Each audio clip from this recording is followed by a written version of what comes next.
Hey guys, Richard here with Downgrid Survival. This video is going to be a little bit different because it's not my normal product reviews and information that I normally share. It's going to be a little more just commentary. And there's a lot of things on my mind, and I've been kind of holding them in, and I just feel the need to share them a little bit. As preppers. As preppers, we tend to keep to ourselves. We keep quiet about what we're doing, right? That's just good OPSEC, operational security. You don't go out and share and openly talk about the things we're doing, the things we're preparing for, and the things that we have stockpiled.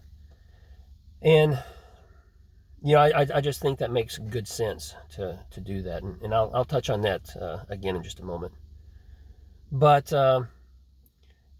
But being this way, it can be lonely, right? You can find yourself in a lonely place because you have all this information built up inside. You see what's going on around you.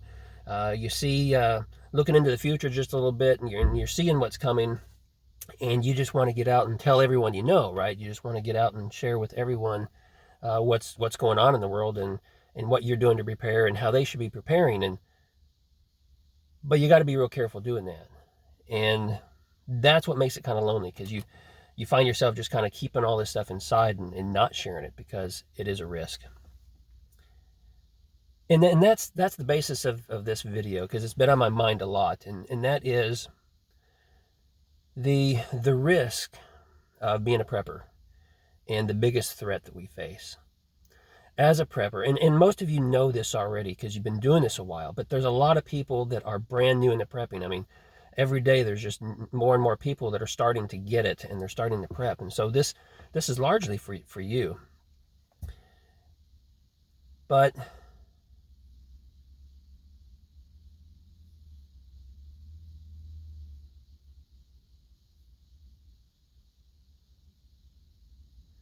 again, the biggest threat that we face are the unprepared. It's all those people who are not taking the necessary steps now to get ready for the calamities and all the turmoil and things that are coming down the pike. You've got family members, you've got friends, you've got neighbors, the people that are in your circles that you associate with. Chances are 98% is my estimate, and it's not scientific, but I would say 98% of the people are not preparing, they're not thinking ahead, and they're just going about their busy life, going to work, going to school, enjoying their social life, doing the things that they do, and they're not giving a second thought about getting ready. And so when the SHTF happens, there's going to be the haves and the have-nots. And all these people that are unprepped, they're going to be desperate. And they're going to start looking for supplies. They're going to be going hungry. They're going to be looking for food.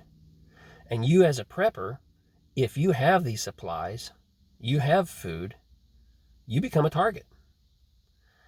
And a lot of people say, no, I've got great friends, or, I've got good family members, and, my neighbor, he's kind, he's nice, I talk to him all the time. But you got to remember, desperate people do desperate things. And when people's children start going hungry, when they themselves are going hungry and thirsty because they don't have water to drink, they're going to take desperate measures. And if they know you as a prepper, that you as a prepper, if you have stockpiles of food and water and other supplies, they're going to come knocking. And at first, it might be that they just come and say, hey, Joe, I need some help. Can you spare a little bit of food? Can you share some water?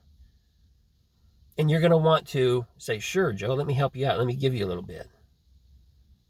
But the problem with that is the next day they're going to come back again and again and again, and they're going to bring their friends with them. It might be a family member. It could be a friend, a neighbor, people that you really care about. But most of us as preppers, we have enough for our own families for however long that we've prepared for. But we're not prepared to start doling out food and water to all those that are around us. So you become a target, and your family becomes a target. Because when these desperate people come calling, they may come asking the first time, but when you turn them away, whether it's the first time or the second or third time that you turn them away and say, sorry, I can't help you anymore,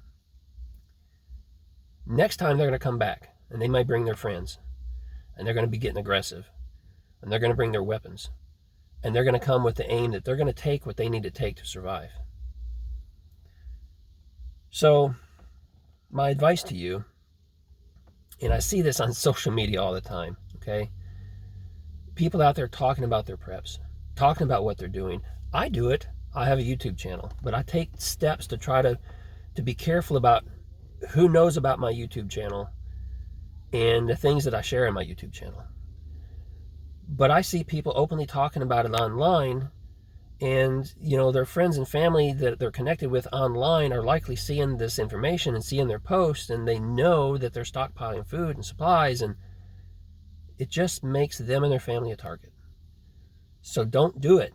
Don't do it. If you're new to prepping and you're just getting started, keep that in mind. You might have a brother, a sister, an uncle, or somebody that you're close to, but if they don't embrace the idea of prepping, they're not going to be ready, and they're not going to be prepared, and they're going to come to you if they know you've got these things. No one outside of my household knows that I prep, meaning no one outside my wife and my 2 adult children and my son-in-law know that I prep. And of course, all of you who watch this video and watch my videos, but all of you that watch my videos don't know where I live. I'm careful about that. And that's not to say that somebody can't find me out. As this channel grows, I might have a neighbor come knocking one day saying, hey, I saw your YouTube channel. And then all bets are off at that point, right? So it's a risk that I'm taking by having this YouTube channel about talking about these preps. But we're not there yet, at least not that I'm aware of. But my caution to you is, watch your back. Don't go out there talking about your preps. Don't advertise it to your friends and family, extended family. When you get a great deal on Auguson farm products, don't go, hey, look at all this money I saved by buying this. And if you're collecting defense tools and camping gear and medical supplies, just keep it to yourself. Keep it to your immediate family, those who absolutely have to know that what you're doing. And that's what makes this kind of lonely, right? Because you want to be able to talk about it, you want to be able to share it, but it's a danger, and you shouldn't. That's all I've got to say. Let me know what you think. Do you openly share and talk about your preps? Who in your family knows about your preps? Have you talked about it with your neighbors? I'd be curious to know your thoughts. But these are my thoughts. Thanks for watching.